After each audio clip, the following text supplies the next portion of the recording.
I recognize Ranking Member Huffman for the purpose of offering an amendment designated Huffman number 3. Without objection, the amendment is considered read. Thank you, Mr. Chairman. We're going to keep trying to find some things that we ought to be able to agree on.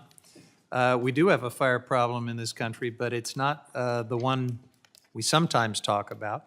It is not too much fire. It's not enough of the right kind of fire, and that may sound counterintuitive, but take a look at the chart behind me. There it is. Historically, much more land has burned every year than it does now. And for centuries, fire played a stabilizing role in our landscape. It cleared brush, it recycled nutrients, it made room for healthy new growth.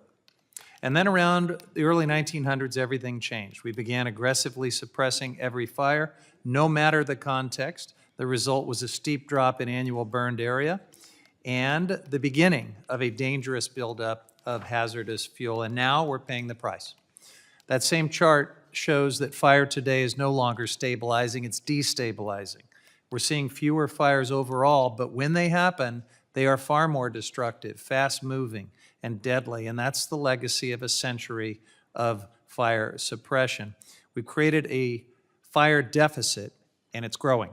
And that's why my amendment would create a new prescribed fire account that authorizes $150 million every year for safe, controlled, prescribed fires to reduce that hazardous fuel buildup that will just be kindling for the next mega fire if we don't do something to manage it. Increasing tools and resources for prescribed fire should be a bipartisan priority that everyone in this room supports, and of course doing it safely with appropriate sideboards to make sure that it's done right. I urge my colleagues to support this amendment and yield back. Gentleman yields back. Is there further discussion on the amendment? I recognize myself. Mr. Huffman, I liked your graphic up there because I think it does tell a story, and it shows how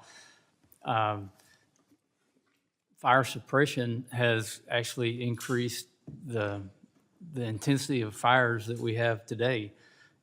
But there's another caveat to that. You have to not only, if you're going to do controlled burning, you need to thin, but when you put the fires out and you just allow everything to continue to grow without any removal of the underbrush and the ladder fuels, you're eventually going to get a fire that you can't put out, and that's what we're seeing all across the country. So we do need to change the way we manage. We need to do thinning and burning if we're going to do burning. And I think we agree that we desperately need to increase active management on our nation's forest. And again, the controlled burn is management. Even when we decide not to do anything on the forest, that's management because the forests are constantly changing. And we can sit here in this committee room or any other committee room or in any agency office and say, you know, we're just going to let the forest be the forest and we're not going to have any intervention, and the forest is going to continue to grow. And it's not going to listen to us if we say, forest, you have to be more fire resilient, don't burn, don't cost us a lot of money and damage property and take lives. It's just quite simply not going to listen to us. We have to be active and we have to be proactive if we really want to address this issue. And just putting more money out there, unless we get action on the ground, that's not going to fix the issue as well.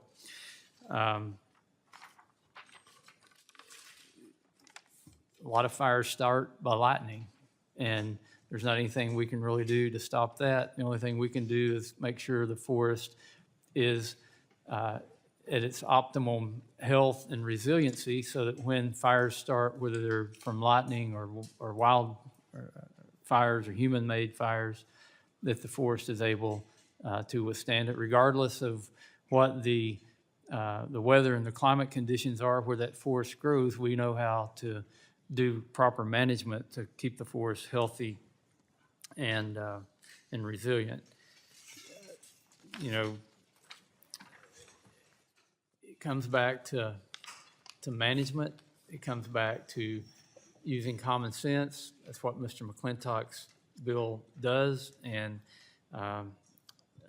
again, oppose this amendment, urge my colleagues to oppose it, and I yield back.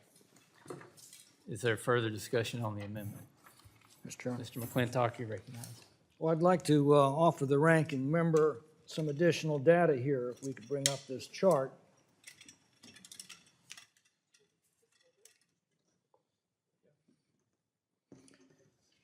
The bars you see here are board feet of timber that has been harvested off of the federal lands beginning in 1984. As you can see, a marked decline throughout the 80s and 90s as the environmental laws that he has championed have reduced our ability to manage our forests. The line you see here is acreage destroyed by catastrophic fire.